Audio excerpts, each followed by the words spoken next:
प्रसिद्ध पर्यावरणवादी आणि थोर शिक्षण तज्ञ सोनम वांगचुक यांना सकाळी दिल्ली पोलिसांनी उचललेलं आहे आणि हॉस्पिटलमध्ये दाखल केलेलं आहे। त्याच्यामुळे याचेच पडसाद आता कोल्हापूरमध्ये आपल्याला पाहायला मिळत आहेत। काही आघाडीच्या लोकांनी सुद्धा उपोषणला इथे बसलेले आहेत। काय नेमकं कारण आहे? आज सकाळीच केंद्र सरकारनं सोनम वांगचुक यांना जबरदस्तीनं काय केलेलं आहे की हॉस्पिटलमध्ये नेलेलं आहे उपचाराच्या निमित्तानं। तर ही घटना ही लोकशाहीला काळिंबा फासणारी घटना आहे, कारण जो माणूस शांततापूर्ण पद्धतीनं उपोषण करत होता, परंतु हे सरकारला नको होतं आणि 20 तारखेला होणाऱ्या जे आंदोलन होतं या आंदोलनाला सरकार घाबरलेलं आहे आणि ते घाबरलेलं आहे आणि म्हणून सोनम वांगचुक यांना जबरदस्तीनं काय केलेलं आहे की हॉस्पिटल म्हणलेलं आहे। या घटनेचा आमच्या संघटनेच्या वतीनं जोरदार निषेध करत आहोत आणि मोदी सरकारचा निषेध करत आहोत, कारण ही घटना लोकशाहीला काळिंबा असणारी अशी ही घटना आहे आणि म्हणून आम्ही या संघटनेच्या वतीनं सरकारचा जाहीर निषेध करत आहोत।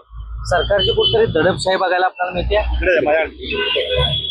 सरकारची दडपशाही कुठेतरी बघायला मिळते का? आणि दडपशाहीचं आहे, कारण आता गेली 20 दिवस ते उपोषण करत असताना सुद्धा एकदाही त्यांचा पण कोण प्रतिनिधी म्हणा किंवा सेक्रेटरीएट लेवलचे कोणी त्यांना भेटायला गेलेलं नाही।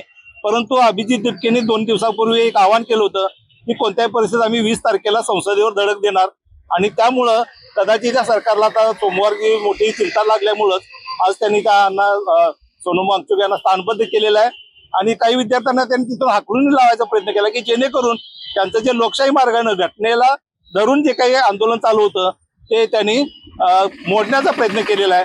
परंतु हा जो काँग्रेस जनता पार्टीनं जे काही विद्यार्थ्यांच्या हितासाठी चालवलेला जो उपक्रम आहे तो अजिबात रद्द होणार नाही किंवा बंद होणार नाही, कारण याचा लोन आता सामान्य विद्यार्थ्यांच्या पर्यंत पोहोचले, सामान्य नागरिकांना याची जाणीव झालेली आहे आणि त्यामुळं हे आंदोलन असंच चालू राहणार।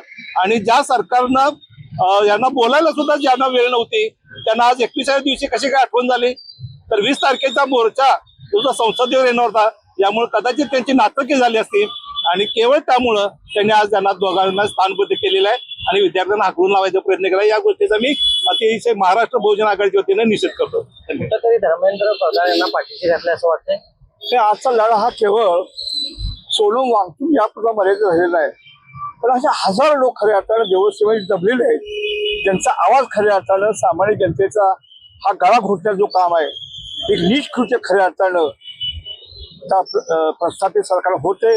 खरोखर हा लढा केवळ सत्य आणि असत्य, न्याय अन्याय या विरुद्ध आहे। खरोखर हे कोल्हापूर ही छत्रपती शाहू महाराजांची नगर आहे, या नगरीमध्ये खऱ्या अर्थानं याला बळ मिळते। खरोखर हा लढा यशस्वी करण्यासाठी आपण सर्वच खऱ्या अर्थानं भारतीय नागरिक सज्ज आहोत। हा व्यवस्थेविरुद्ध झालेला कट आपण सर्वांनी हाणून पाडणं हीच खरी व्यवस्थेची कसोटी असं मला वाटतं। गेली 20 दिवस सोनम वांगचुक यांनी विद्यार्थ्यांच्या प्रश्नावर दिल्लीच्या जंतर मंतरवर जे उपोषण आयोजित केलेलं आहे आणि 20 दिवसामध्ये या माणसाची तब्येत, त्याच्या मरणाची वाट सरकार बघतंय का? तो मरावा, तो शहीद व्हावा असं सरकारची इच्छा आहे का? कारण कोणत्याच प्रश्नावर जर सरकार गंभीर नसेल तर असं सरकार या देशाला कलंकित करणार आहे असं आमचं प्रामाणिक मत आहे। कारण अनेक आंदोलनं झाली ती दडपशाहीनं दडपण्याचाच प्रयत्न केलेला आहे। मग इथं लोकशाही जिवंत आहे की नाही असा प्रश्न आमच्या समोर उभा राहतो। कारण लोकशाहीमध्ये कोणताही प्रश्न चर्चेने सुटतो असं म्हटलं जातं, परंतु चर्चाच करायला जर सरकार तयार नसेल आणि भ्रष्ट अधिकारी आणि भ्रष्ट प्रशासनामध्ये असणारे जे मंत्री आहेत त्यांना जर तुम्ही बाजूला करणार नसाल तर याची किंमत भविष्य काळात तुम्हाला नक्की मोजावी लागेल, एवढा इशारा तुम्हाला मी देतो।